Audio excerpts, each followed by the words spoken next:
ये आउटडोर का कंप्रेसर 2 घंटे 3 घंटे के बाद में ट्रिप आ रहा है।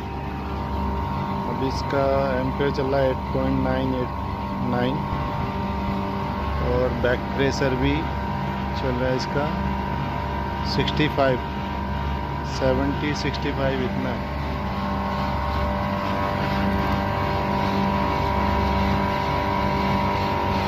पाइप पे रिटर्न बराबर है।